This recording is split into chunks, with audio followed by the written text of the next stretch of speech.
3 മാസത്തിനുള്ളിൽ cinema നയമുണ്ടാകുമെന്ന് KSFDC chairman K മധു. അതിനുള്ള ശ്രമങ്ങൾ ഒട്ടും വൈകാതെ ആരംഭിക്കുമെന്നും അദ്ദേഹം പറഞ്ഞു. ക്രിയാത്മകമായ ചർച്ചയിലൂടെയാണ് കോൺക്ലേവ് പൂർത്തിയായതെന്നും കെ മധു 24നോട് പറഞ്ഞു. സലിം മാലിക് തയ്യാറാക്കിയ റിപ്പോർട്ടിലേക്ക്. വലിയ ശ്രമകരമായ ദൗത്യമായിരുന്നു ഇത് സംഘടിപ്പിക്കുക എന്നുള്ളത്. അത് വളരെ നല്ല നിലയിൽ തന്നെ നടന്നു എന്നതാണ്. ഇത് 2 ദിവസവുമായി ഇവിടെ നടന്ന കോൺക്ലേവ് വളരെ ക്രിയാത്മകമായ ചർച്ചയിലൂടെ മുമ്പോട്ട് പോയി. അതിനെല്ലാം വ്യക്തമായ മറുപടി മിനിസ്റ്റർ പറയുകയും ചെയ്തു. എന്തായാലും മിനിസ്റ്ററുടെ മറുപടിയിൽ ഒരു കാര്യം ഉറപ്പിച്ചു പുള്ളി പറഞ്ഞു, എന്ത് കാരണവശാലും ഇവിടെ വന്നിരിക്കുന്ന ചർച്ചകൾ ഇതൊരു കരട് രൂപമാണ്. ഈ ചർച്ചകളെപ്പറ്റി വിശദമായി സംസാരിച്ച് ഒരു രൂപരേഖ ഉണ്ടാക്കും എന്ന് അദ്ദേഹം വ്യക്തമായി പറഞ്ഞിട്ടുണ്ട്. എനിക്കൊരു സന്തോഷം എന്ന് പറയുന്നത് ഷായി സാറാണ് ഇതെല്ലാം തുടങ്ങി വെച്ചത്. ഞാൻ ചെയർമാൻ ആയി വന്നതിന് ശേഷമുള്ള KSFDC ചെയർമാനായിട്ട് ഞാൻ ചാർജ് എടുത്തതിന് ശേഷമുള്ള ആദ്യത്തെ സിനിമ പരിപാടിയാണിത്.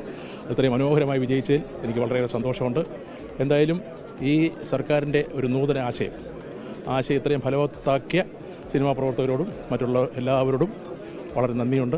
അത് എന്തായാലും ഈ രീതിയിൽ തന്നെ മുമ്പോട്ട് പോകും. ഈ KSFDCക്ക് ഉൾപ്പെടെ വിമർശനം ഉണ്ടായിരുന്നത് പിന്നെ ഓപ്പൺ ഫോറത്തിൽ ഉൾപ്പെടെ ഈ ഫണ്ട് അനുവദിക്കുന്നതുമായി ബന്ധപ്പെട്ട് അത്തരം കാര്യങ്ങളൊക്കെ എങ്ങനെയാണ് കാണുന്നത്? അല്ല, അതിനെല്ലാം മിനിസ്റ്റർ മറുപടി പറഞ്ഞല്ലോ. എല്ലാ കാര്യത്തിനും മിനിസ്റ്റർ മറുപടി പറഞ്ഞു. ഇനിയും അധികം കൂടുതലായിട്ട് പറയണമെങ്കിൽ ഇനി ഞങ്ങൾ ഒന്നിച്ച് ഒരു മീറ്റിംഗ് കഴിഞ്ഞിട്ട് പറയാം. അപ്പോൾ ഈ കോൺക്ലേവിൽ ഉയർന്നു വന്ന ആശയങ്ങളൊക്കെ വളരെ വേഗത്തിൽ തന്നെ ഒരു നയമായി, സിനിമാ നയമായി മാറുമോ? 3 മാസത്തിനകം എന്നാണ് മിനിസ്റ്റർ പറഞ്ഞിരിക്കുന്നത്. 3 മാസത്തിനകം അത് ഒരു രൂപരേഖയാക്കി നയവാക്കാനുള്ള ശ്രമത്തിലാണ്. അപ്പോൾ അതിനുള്ള ചർച്ചകൾ ഒട്ടും വൈകാതെ തന്നെ ഒട്ടും വൈകാതെ. എന്തായാലും വളരെ സന്തോഷം.